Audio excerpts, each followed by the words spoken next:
This is the Chappell Real Estate Show, episode number 9. Welcome to the Chappell Real Estate Show, your source for the latest real estate information so you can buy, sell, and invest with the best in Texas. Whether you're a first-time buyer, a current homeowner, or a seasoned investor, you've come to the right place. We're here to simplify all things real estate so you can achieve your goals of property ownership with your hosts, Daniel and Roger Chappell.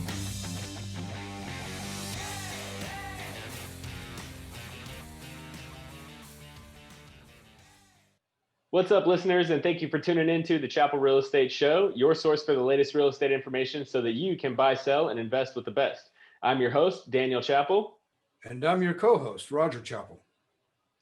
Thank you guys for joining us on today's show. So today we're going to be talking about some of the tips and tricks that you can do to properly maintain everything that comes along with a home purchase. So we're talking appliances, we're talking major home repairs and things that you need to expect when you're a homeowner. So that's kind of our topic for the day. So Dad, why are you and I qualified to talk about today's topic? That's a great question. Well, you, of course, have owned a house for almost 6 years now. And let's see, Mom and I bought our first house back in 94. So do the math on that. And we've owned a bunch of homes over the years. I've lost count, truly. I think 9 or 10 properties we've had now, something like that. We currently own 5 properties. So 3 of them are rentals. No. Yeah, 3 of them are rentals.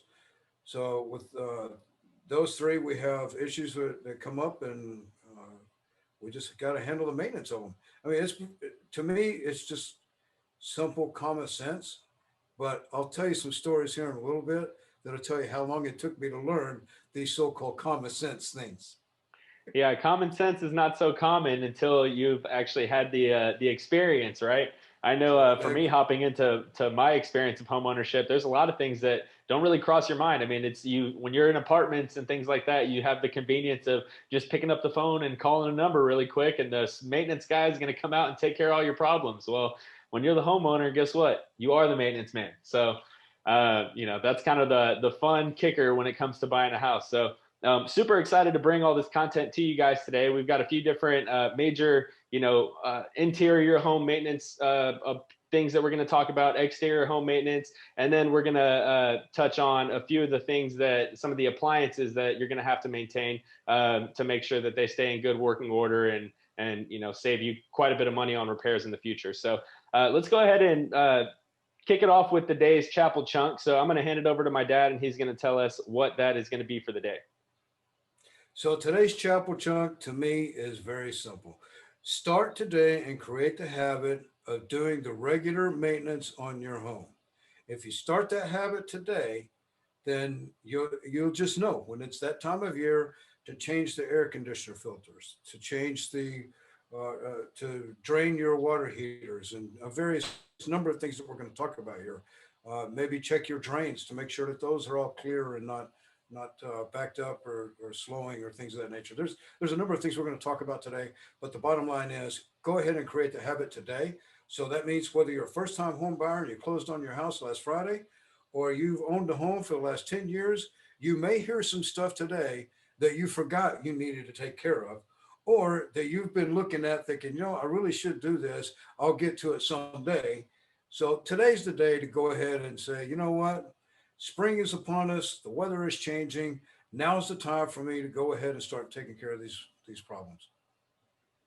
Great. That is great advice. And, there's no time like the present. The longer you let these things, go, the worse they can possibly get. So let's kind of kick things off with the interior of the home, because this is something that a lot of people have been struggling with. We did an episode a couple of weeks ago about the freeze in Texas, plumbing issues and things of that nature that were coming up as a result of the extreme weather that we experienced down here.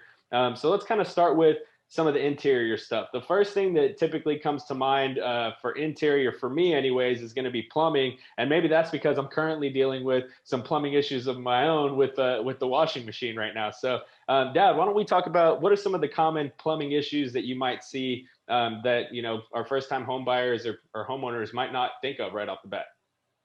Well, right off the bat, the most common one that I see is toilets. People don't realize it, but the toilets get backed up. And it's not just the toilet might get backed up. You may start hearing this little hissing noise where the water is just constantly running. So we forget about the guts of the toilet, the interior pieces. And mind you, I can't tell you the first thing about any of the nomenclature of any of these parts. I don't know. But what I do know is how to repair the toilet when it gets all screwed up. And I also know too, when I start into a project, I'll know very quickly whether or not I'm about to bite off more than I can chew because I am infamous for this. So when it comes to the toilet stuff, just listen to it. The toilet may actually tell you that it needs some attention. So listen to it. If it gets stopped up, you're just going to have to call a plumber to do that. Fortunately, with today's homes, most homes have a lot of cleanouts throughout the outside of the house. A cleanout, if you will, is just a small valve. Some of them are 2 inches, some of them are 3 inches, some of them are just an inch.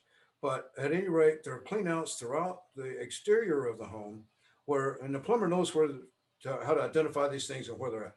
So they can pull those cleanouts out, they can run the snake through there, unclog whatever problem you have, and you should be okay. Now, if you're on a septic system and you start having septic problems or drainage, that could be an issue where your septic system needs to be drained. My recommendation is that you have it inspected once a year. You might want to have it drained every 2 years, sometimes more often than that. It depends on how many people are in the house using the sewage. So that's just on that side of it. One of the other common things is sink drains, kitchen sink especially. The kitchen sink will get stopped up or backed up. You got to remember your dishwasher and the sink work off the same sewage line. So sometimes they get clogged up. And I mean, if you don't pay attention to it, you're going to have water leaking from underneath the dishwasher. And of course, we're all sitting there like, oh my gosh, I've got a water leak somewhere. Yeah, it might not be a broken pipe. It could be a broken pipe, but most likely it's going to be that there's a blockage somewhere. So again, that's a plumber issue. I don't deal with dishwashers. Couldn't tell you the first thing about them. I call a plumber, have them take care of all that. Yeah, and I'll tell you from personal experience, plumbing issues always look scarier than they actually are. I mean, we we had an instance where our laundry machine was draining the cycle, and it's the where the drain pipe is at was backed up, and all I heard was I'm sitting down watching TV, I just hear splash, and I go running into the laundry machine and I just see tons of water pooling on the floor, rolling into the kitchen. And I am panicking like, oh my God, what's happening? What's happening? Freaking out, going and looking behind the washing machine. Sure enough, it's just a quick little clog. I, ran a pipe down there really quick, cleared it out, and it went away. You just have to, I mean, they always look scarier than they really are. So, hopefully if those kind of issues pop up, they're more minor than major. And in most cases, I feel like that is what happens. Well, in that case there, you got lucky that you were home when it happened. So no other major damage occurred after that. So that's a good point. If you're there, you can prevent a lot of problems. If you're not, it could get bad. Yeah, definitely could. I'll tell you, I didn't realize how big that tub was and how much water it held until it was all over my kitchen floor. Yeah. Okay, so that's great. Kind of any other plumbing issues? I know we'll kind of touch on septic a little bit more when we move into the exterior, but any other kind of plumbing issues that may come up from time to time? Garbage disposal actually is one that just kind of crossed my mind. You always have to make sure you have that hex key handy just in case it gets jammed up or anything like that. Yeah, that's one. And for people that don't know, the little hex key is, I forgot what size it is, but there's a hexagon key that will fit underneath the garbage disposal. And literally, if you lay on your back and look up to it, you'll see it on the bottom. Then you get the hex key and you start turning it back and forth. And that forces the motor to kind of back and forth, back and forth. Mind you, you do not want the thing on when you do that. Make sure it's turned off. I personally would go ahead and shut the breaker off because I know me. I'm going to shut the breaker off to it so that there's no power coming to it at all. Then I'm going to mess around with it, turn it back on. And most of the time, if you'll move it back and forth, you can break free whatever's in there. Sometimes you'd be surprised what falls down in that drain and gets jammed in there. I've seen nickels. I don't know where I found one in my own sink, a nickel. What the heck? How did a nickel get in there? Lord only Who knows. knows? So you Yeah. just never know. Okay. So some other interior things, and of course, a lot of this is fresh on my mind because as I've mentioned in previous episodes, I'm in the middle of putting my house on the market. It's actually going to be going live here, hopefully within the next 24 hours. But going through the house and doing some of the caulking and stuff, I kind of wish that I would have maintained it a little bit more because it was a lot of work trying to clean out caulking, get it removed, and then actually replace it. But caulking around your bathtubs, inside of your shower, around your kitchen countertops and behind the sinks, around your windows, seals and stuff like that. If you want to, make sure that you're maximizing your energy efficiency and things of that nature. That's kind of a big deal for a lot of things, actually. Yeah. What about anything that comes to mind as far as those things are concerned, Dad? Yeah, actually, one thing that I've seen a number of times, especially in the homes that I walked through here lately, is our homes today are so energy efficient, especially the newer homes. So what people don't realize is that the home needs to breathe. It needs fresh air, but our homes are so sealed off now that the fresh air is only coming through the front door on occasion, maybe coming through the back door on occasion. But then we seal the house off. And since COVID, we've been locked in our houses. A lot of folks haven't been leaving, and not because they don't want to, but because they don't want to get sick or anything else, and they've basically just been staying in the house. What they don't realize is that there's no real fresh air circulating around in the house. Yeah, you do get some from the air conditioning unit, I'll be honest, but I mean, typically it's not true fresh air. So the house isn't able to breathe, so you start noticing condensation. Well, condensation could be a sign of a bigger problem, especially around the windows. So when you're looking on the window sills and you start noticing that condensation is beginning to build up along those windows, you're going to have a compromise somewhere. Most likely, it's in the caulking around the window. So you might want to check all of that. And if you do have a compromise, it could be an indication that maybe the house has shifted, and maybe when the house shifts, it'll twist that window just a little bit, and it'll create a gap that wasn't there when the house was constructed. And mind you, what people don't realize is that just because a house is sitting on a concrete foundation does not mean it's not moving. That house is constantly moving, and it's moving because the ground is constantly moving. And I don't care where you live, the ground is moving. Some, like in California, the ground moves a whole heck of a lot more. Earthquakes and whatnot. Here, around at least where we're at, we don't have earthquakes very often. I mean, it's very, very rare. But the ground is still moving to some degree. Well, the house is going to move along with that. So when that shift happens, you're going to start noticing cracks around the windows and things of that nature. Might pay attention to those. If it's serious enough, you may have some foundation problems, but more than likely, it's going to be something minor because the house does settle. That is going to happen. So just expect that, and make sure that you check the caulking and the seals around the windows. Yeah. So what are some other, what are some other maintenance issues that you would consider, important for homeowners to continuously maintain?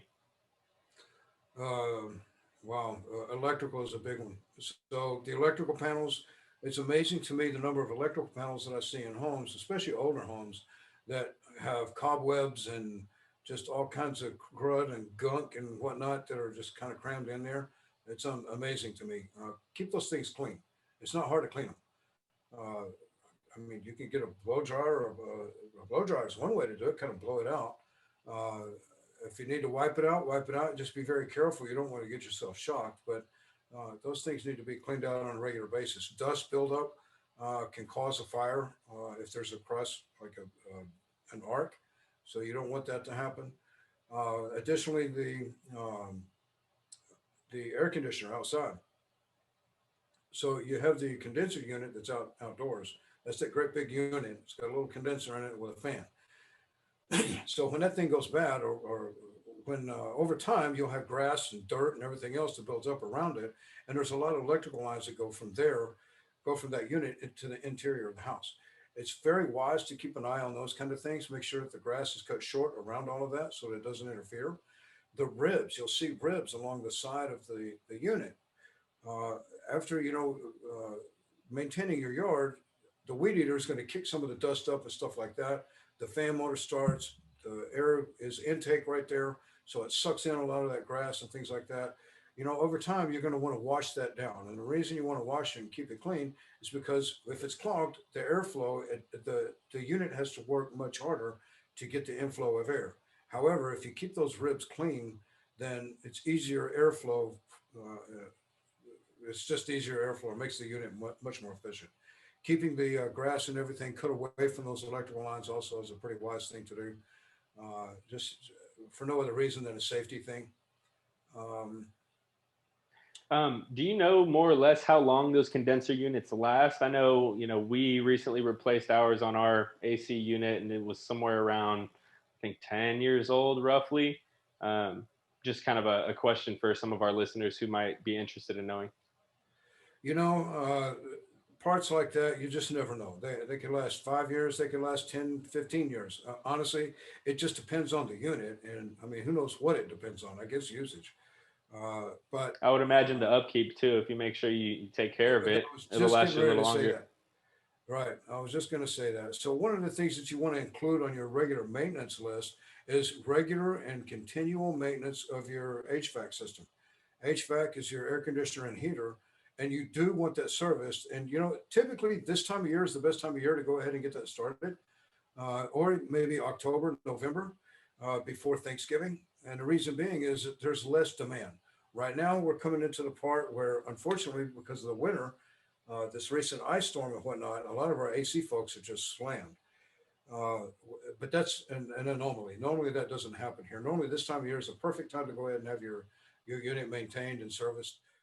So something else that kind of comes to mind with the AC is, ensuring that you do the annual maintenance on it. So, I didn't realize that that was something that actually needed to be kept up with on an annual basis. But, having somebody come through and actually clean out your air ducts to ensure that, as my dad mentioned, when you don't have a lot of fresh air coming in, moisture buildup, that happens inside of your air ducts as well.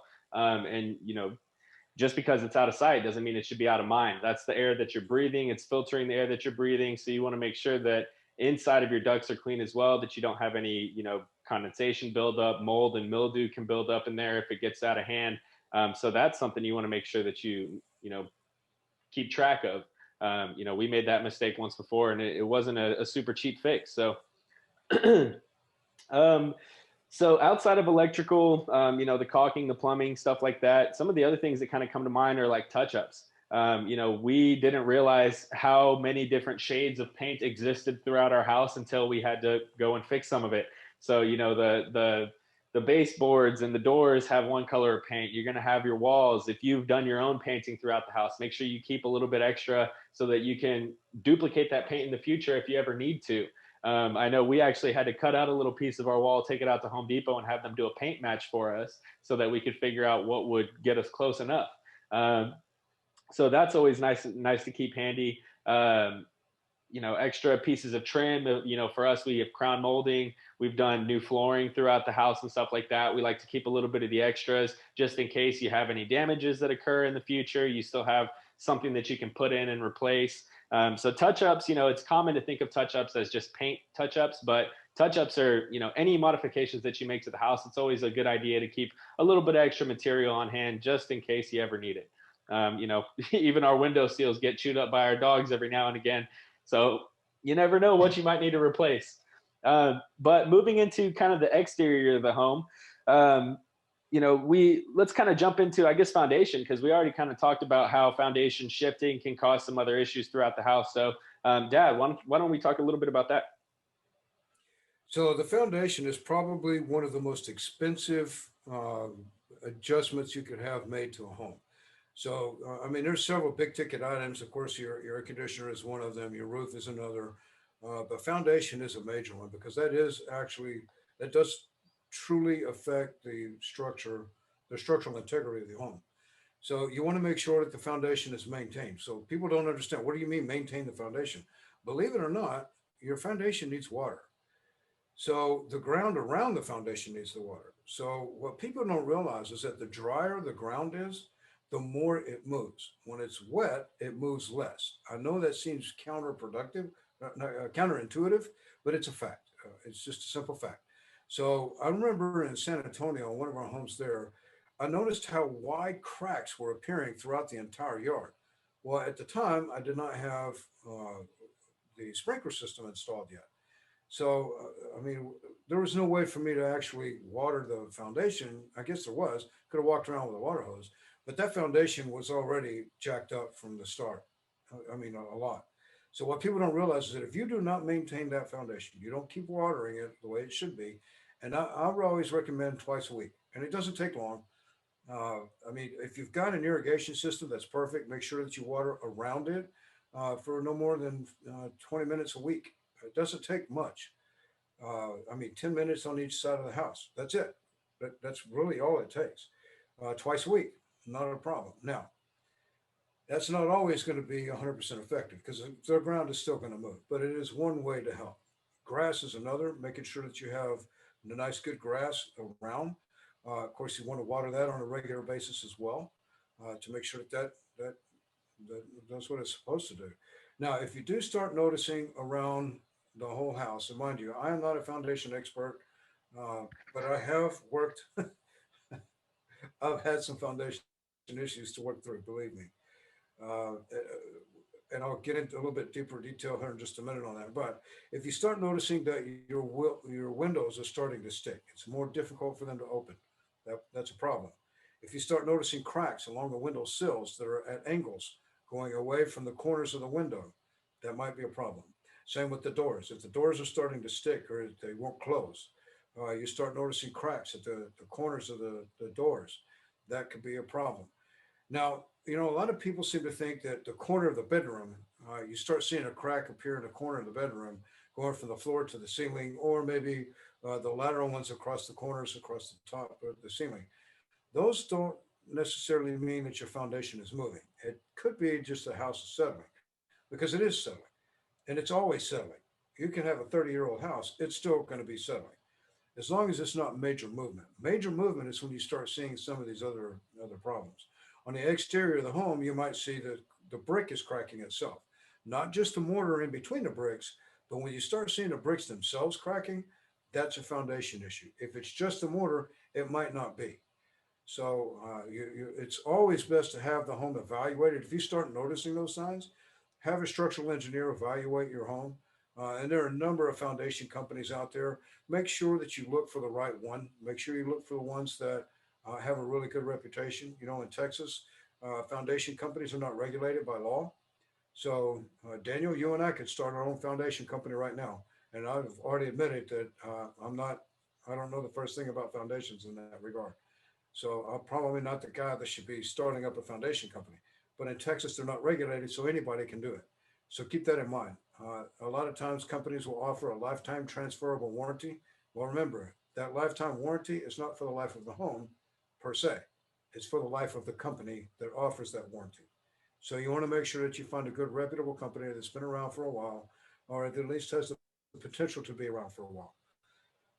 So kind of keep that in mind when it comes time to do that. Yeah, that's a great tip. And on the subject of foundation, kind of, running hand in hand with it is driveway. I recently just had to get my driveway and back patio leveled, and that's honestly not something that I ever considered to be, a major issue.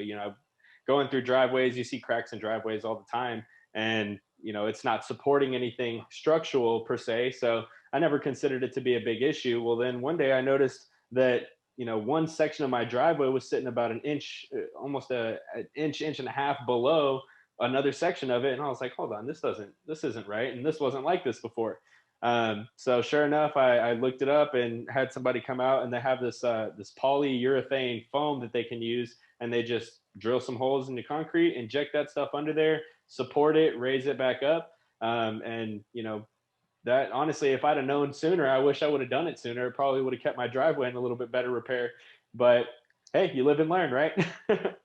Well, and that's one of those things too that, I mean, think about it. What's the big deal about the driveway, right? Well, number one, if it's all cracked and it's unlevel in various places, it's unsightly. Number two, what kind of damage could it be causing your vehicle? Riding over that sort of stuff all the time. I mean, who knows? Uh, yeah, the unsightliness to me is enough. Yeah, yeah. Especially, I mean, hey, when we're in the real estate business, curb appeal is everything, right? There's three C's: Everything. cleanliness, curb appeal, and clutter. So it's That's built it. right in. Yep. So we kind of touched on this as well, talking about the foundation is the exterior plumbing. So that's going to mainly deal with kind of irrigation systems, exterior pipes coming out from, the sides of the house and stuff like that. So what are some of the things that you can do to, um, I guess, maintain that plumbing? We touched on a couple of them in previous episodes with the freezing and stuff like that, but let's kind of reiterate some of those. So on the irrigation system, just about every irrigation system that I'm aware of has various zones. So you're not typically going to have an irrigation system that doesn't have multiple zones. Usually you have one for the flower beds. If you got a really tiny system, you may have one for the flower beds and one for the yards and call it a day. Well, that's two zones. If you got a larger property, you could have, 10, 20 zones. It just depends. So there are ways where you can check each and every zone, and you really want to do this. Like again, right now is the perfect time of year to do that. Have somebody work with you. Get on your little cell phones. Hey, all right, I just turned zone one on. Is it working? Yes or no? You'll know very quickly. Turn it off. Go to the next zone. So what you'll notice is, depending on the type of system you have, you want to make sure that the sprinkler heads pop up the way they're supposed to, that they're not blocked by the grass or other dirt or other debris that may have gotten over them over the winter time. So you want to make sure that that all works. You may also have some drip lines that run through your flower beds. If you've got drip lines, you need to make sure that those are working properly as well. It's not hard to do. You literally, once you do this just one time, you get the hang of it. You're like, oh, okay. When it comes time to replace the sprinkler heads, that is so simple. They simply unscrew. You pull them out, you take it down to your local hardware store. Okay, is that what? Okay, great. Screw it in there. And if you know exactly what you're looking for, you can go on Amazon and order them by the bulk. So one of the things that I keep losing here, all I don't know what happens to these things, are the covers for the little boxes, because there's little green boxes around my entire yard for the various zones that I have in my yard, and these boxes will disappear, or they'll get cracked and brittle, and I'm like, what's going on with it? I'm not out there in the yard all the time doing it, so I don't know what causes the problem. So anyway, I got the size that I needed. I went on Amazon and I ordered, I don't know, 20 of them. So now I have a few to last me for a little while, because those things really do just disappear. I'm like, what happened to it? It was sucked down in there. I don't know. I don't know. So anyway, you want to make sure that you have those little covers to cover up the wiring, because you don't want the wiring exposed to the elements. Who knows what could happen with them. If something like that does break or it's not working, then you might want to call somebody who does irrigation repair and have them come out and check your system for you. One of the other plumbing tips that I recommend is make sure you go ahead and identify where your water shutoff is for the house. If you don't know where it is right now, this is a perfect time to go find it. Go find it, know where it's at, know how to operate it, and then keep you a tool available so that you can shut your water on and off in a moment's notice. You just never know. Just like you were talking about a minute ago, that washing machine gets backed up, and all of a sudden you've got 40 gallons of water going through your house. I'm telling you, it doesn't take long to cause some serious water damage. You're going to want to shut that water off as quick as possible. My daughter, your sister, woke up one morning, went to bed late, 10 o'clock at night. She wakes up the next morning and steps into water. Turns out that her guest bathroom behind the toilet, one of the water lines broke in the middle of the night.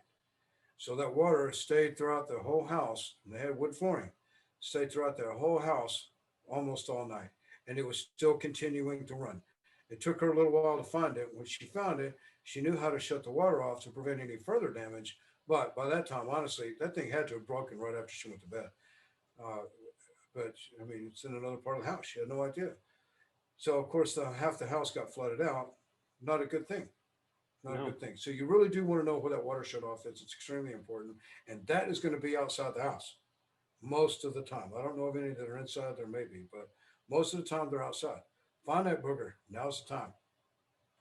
Yeah. Well, I know maybe for residential properties, I think in most cases it's outside, but I know from my days working in the restaurant and stuff like that, if you have any kind of commercial properties or anything like that, usually those shutoffs are going to be inside up in the ceiling.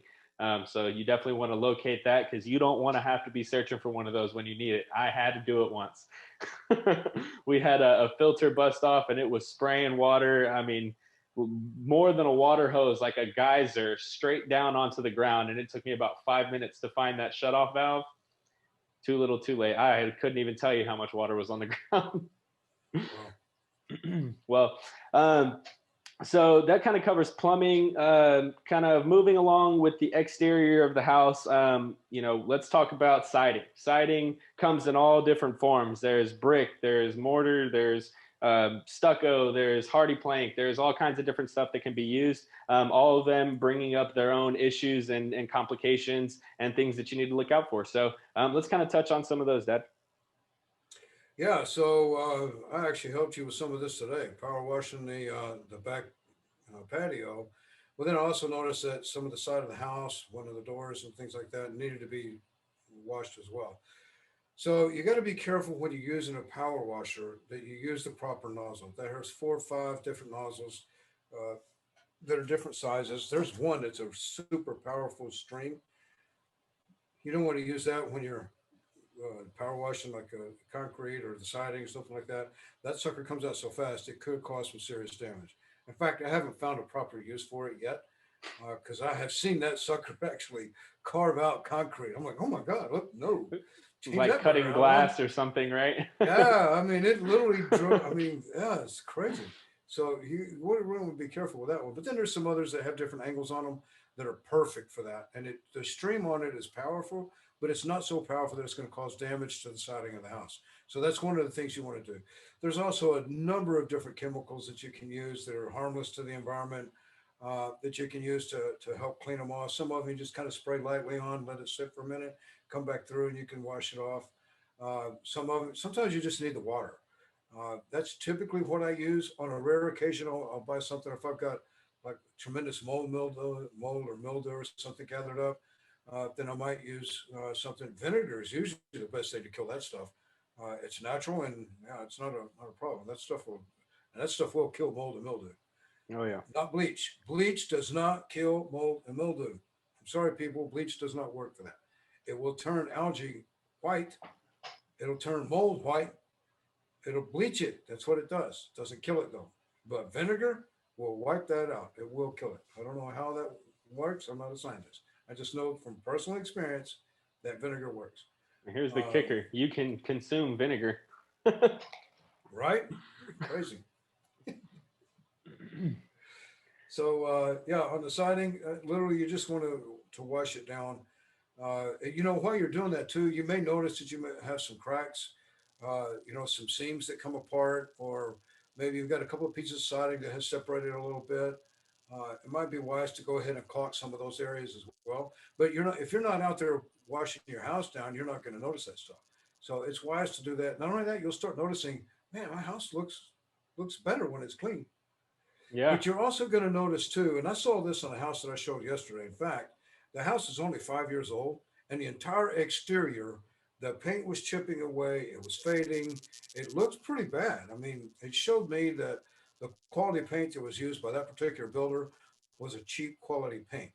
So if you're buying your first time buyer, you're buying a brand new home in one of these communities where it's geared towards first time buyers, and remember the reason they're able to keep costs low is because a lot of times they use cheaper material, which includes the paint. So it's going to wear off a little bit quicker than some of the other stuff. So it might be time to start looking at maybe I need a paint. So consider that's going to be a pretty expensive venture.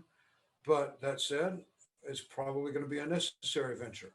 And then spend a little bit of extra money to get a good quality paint because you want to be able to power wash your house. You want to be able to keep up with it so that it looks fresh for years to come. Now, I don't care what paint you get. There's no paint that's going to last you, 15, 20 years without needing some attention at some point. It's just the way it is. So, but you can help make it look a little bit better if you use a good quality paint and you keep up with your cleaning.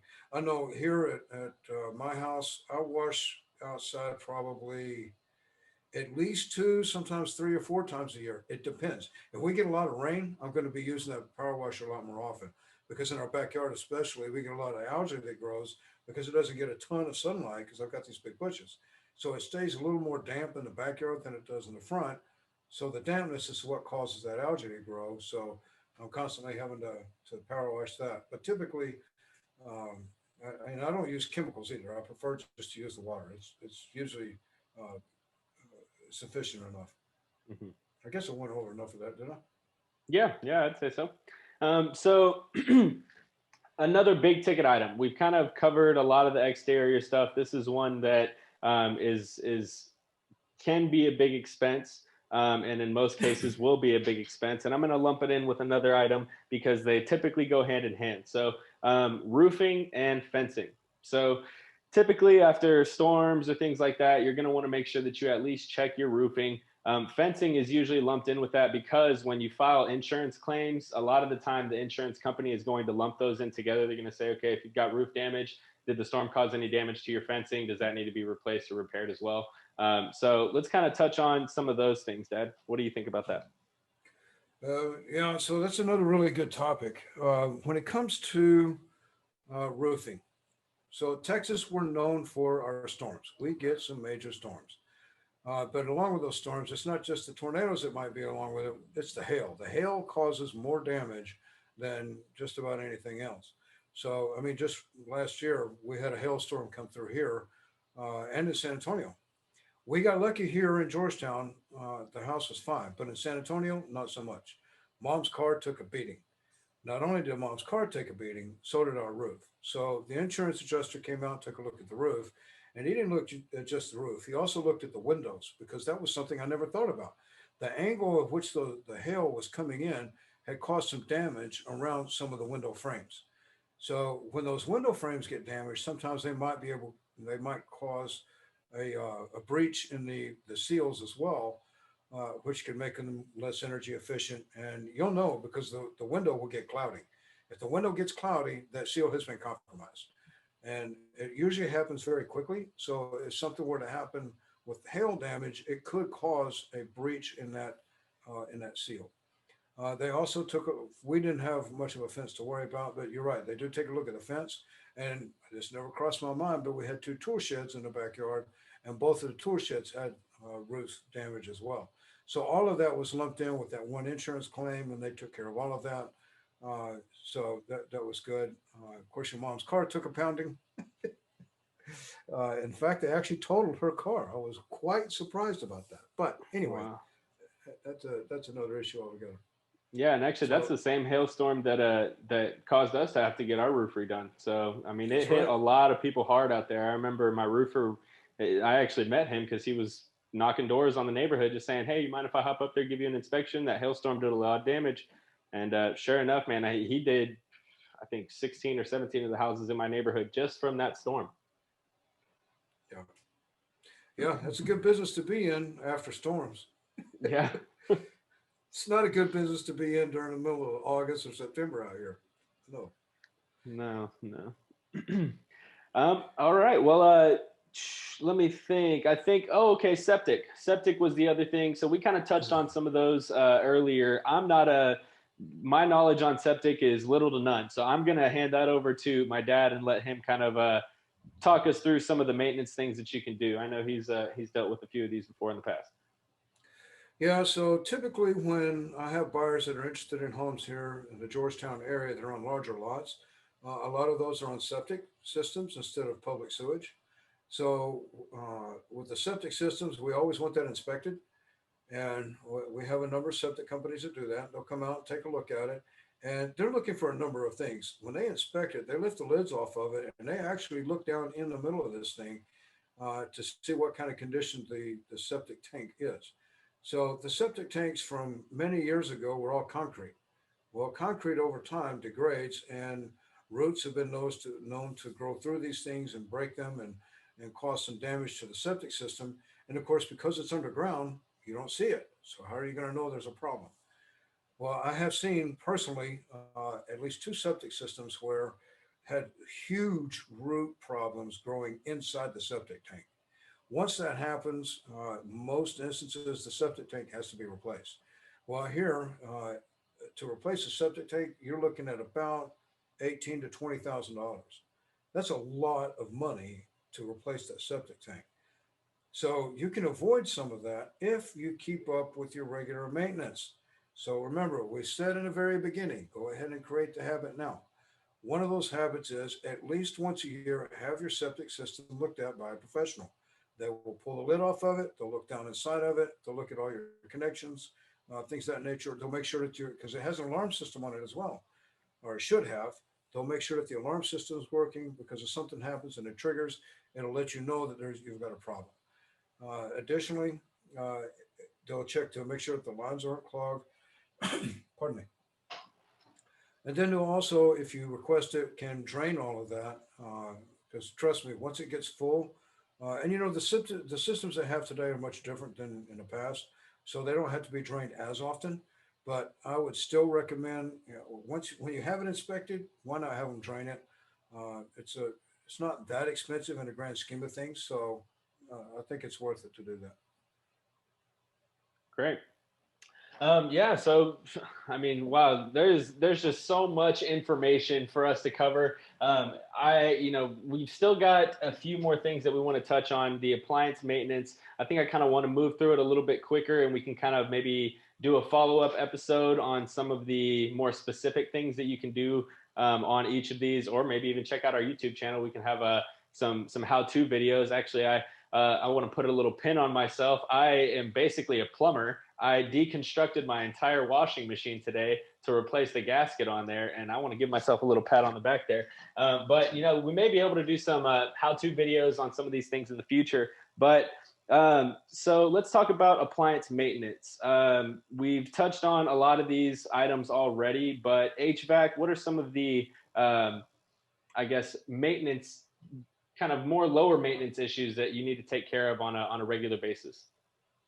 So before I jump into that, I want to make a little quick correction. So this little device right here is my how-to. I don't need another, no, my how-to, dial the plumber. That's who I call to come fix my plumbing issues. Oh, I have a roof problem. Dial the roofer. Let the roofer come and fix my roof. I'm not climbing up on the roof anymore. Those days are over. I am not going to try to fix anything. I know me already. Three times. Three times is usually what it takes me to fix stupid whatever it is and get it right. When in fact, if I were to just call a professional to begin with, I can have it done right the first time, and I usually get a guarantee over it. So yeah, no. And I don't injure myself. That's another thing. I'm pretty good about that too. Not So only you breaking want stuff and making it worse, but hurting myself. so what you're saying is our viewers might not catch you on our how-to videos. No, you will not. Yeah, if you do, it's hey Dad, how do I call the plumber? There you go. Too funny. Alrighty, so I'll HVAC. record the videos for you. How's that? Hey, I'll take it. Any help I can get. So HVAC. What are some of the Yeah. maintenance things that we need to take care of on there? So nowadays, our HVAC systems are pretty smart. They tell us when it's time to change the air conditioner filter. I know for mine, the unit is upstairs in the attic, and they're these great big things. I only have to change them about every 6 months. And then I'll order them by the bulk. I order 3 to 5 at a time. When they come in, this thing sends a message. It's time to change it. I run up in the attic. I change it out real quick. It's not a big deal. For most people in older homes, that's not the kind of system they have. They'll have one where the returns, and the return is where the actual filter goes. So they'll have returns, maybe two or three of them throughout the house, and they'll be different sizes. And those are a little smaller, thinner filters. Those typically need to be replaced every 30 days. You may have some that say they're 6 month filters or 3 month filters or whatever. Uh, I'm just kind of weird about that. I prefer on those systems to go ahead and change them every month. Excuse me. My rental properties are like that, and as part of the tenant's responsibility to keep up with that. The other regular maintenance you want to do for your HVAC system is literally at least once a season or once a year, go ahead and have that system checked. They can come in, the AC tech will come in and make sure that you have the freon that you need or the coolant, whatever there is they're using nowadays. Who also check to make sure that the condenser and the coil are operating in the way that they're supposed to be. If there are any problems, he can tackle them right then. And trust me, if it costs you $250 to maintain your system, that could wind up saving you $2,500 later on, or 3,000, or whatever it is. So I would say at least annually have that system inspected. Yeah. And on the topic of cleaning or maintaining the coils and things like that, refrigerators as well. That's one of the things that, you got to make sure every now and again up underneath the refrigerator, I'll say probably most refrigerators, you're going to have a coil that's on the front of the bottom of the refrigerator, a little, cover that can be removed. You want to brush those coils off, make sure that you keep the dust off of there to prevent any issues, keep the airflow moving, and make your refrigerator work at maximum efficiency. And not just that, but you want to make sure you're changing out your filters on the back of the refrigerator as well. Those, depending, your filter will tell you how often you need to replace that as well. But yeah, what's another appliance maintenance thing that comes to mind, Dad? What do you got? So a lot of these front load washing machines, I've heard tons of complaints about how they smell like mold. Well, there's a reason for that. The top load apparently drained a little bit differently than these front load machines. So because of that, it creates a little bit more moisture on the inside of them, because just due to their design.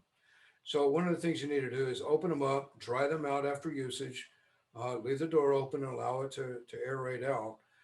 But they also now have these tablets that you can drop in there where you can run a load without clothes in it and just have this tablet in there. And the tablet will help kill some of that mold and mildew. So that's not a bad idea to do. And I think that is about I forget what the cycle is on those, once a month maybe? I don't remember. A lot depends on the usage. But I mean, read the product label. It'll tell you how often to use them. We still use them here. I just don't know what the frequency is of it. Mama usually takes care of that, but so I don't know the frequency, but it's definitely worth it to do it. You also want to So, pull that machine out and make sure you clean the back of it. Every washing machine also has a filter. And Daniel, I'll let you talk about that filter since you have some experience there.